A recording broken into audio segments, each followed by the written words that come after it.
আসসালামু আলাইকুম। চলে আসলাম নতুন একটা ভিডিও নিয়ে। সেটা হচ্ছে এই যে ব্রিজটা আপনারা দেখতে পাচ্ছেন, এই ব্রিজটা কোথায় আপনারা হয়তো অনেকেই বলতে পারবেন, আবার অনেকেই বলতে পারবেন না। তবে বেশিরভাগ লোকই আপনারা এটা চিনবেন না, কারণ ভিডিওর ভিতরে হঠাৎ করে এরকম কোনো ব্রিজ আসলে নিজের পরিচিত দেখা জিনিসও কিন্তু অনেক সময় ভুল হয়ে যায়। আর এটা একটা গ্রামের ভিতরে এই ব্রিজটা, এটা আপনারা অনেকেই জানবেন না। তবে আমি জানিয়ে দিচ্ছি এই ব্রিজটা কোথায়। এটা হচ্ছে অভয়নগর উপজেলার রাজাপুর রামসড়া বলে একটা জায়গা আছে, সেখানে একটা ব্রিজ আছে। এই ব্রিজটা হচ্ছে সেই ব্রিজ। আর এই আশেপাশে যা দেখতেছেন এ সবই কিন্তু বিল এলাকা। এখানে বর্ষার সময় পানিতে থই থই করে।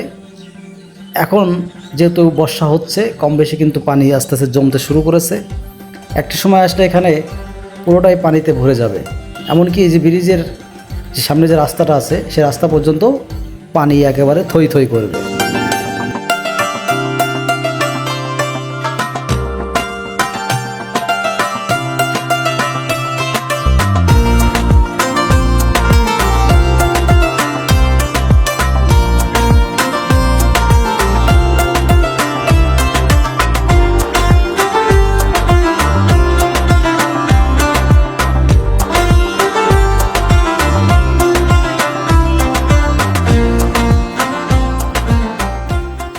তবে এখন এই যে ব্রিজটা এমন দেখছেন, একটা সময় কিন্তু এমন ছিল না।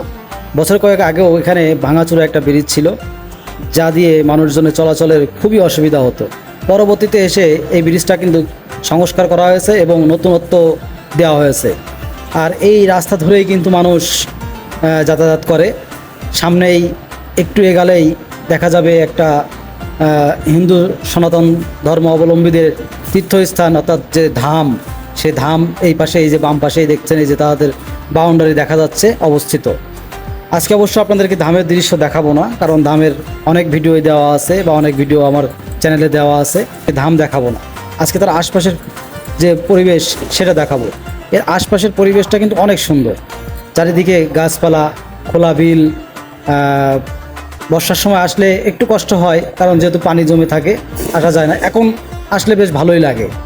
তো এই যে ফুলটা দেখছেন, এই ধামের বাউন্ডারির ঘেঁষেই কিন্তু এই ফুল গাছগুলো লাগানো হয়েছে এবং ধামের ভিতরেও কিন্তু অনেক সুন্দর সুন্দর ফুল দেওয়া আছে, অনেক সুন্দর সুন্দর ফুল গাছ তাদের লাগানো আছে। আর এখানে আসলে বিশেষ করে হিন্দু যারা ধর্মাবলম্বী, তারা এসে বেশ তাদের যে ধর্মীয় সেটা পালন করে।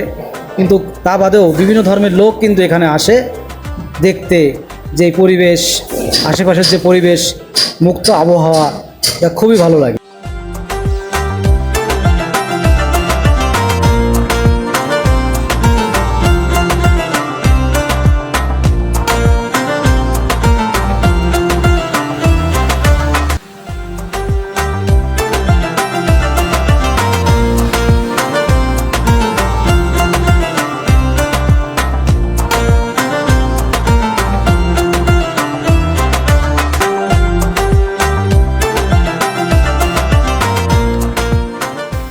সামনেই কিন্তু সেই ধামের গেট, এই গেট দিয়ে ধামের ভিতরে ঢুকতে হয়। তো যাই হোক, সেটা বড় বিষয় না। বিষয় হচ্ছে এই যে আশেপাশের যে পরিবেশ, সবুজ প্রকৃতি, মুক্ত বাতাস, বিলের ভিতরে লোকজন মাছ ধরছে, এটা দেখতে যে এত ভালো লাগে, সেটা নিজ চোখে না দেখলে আসলে বিশ্বাস করানো যাবে না।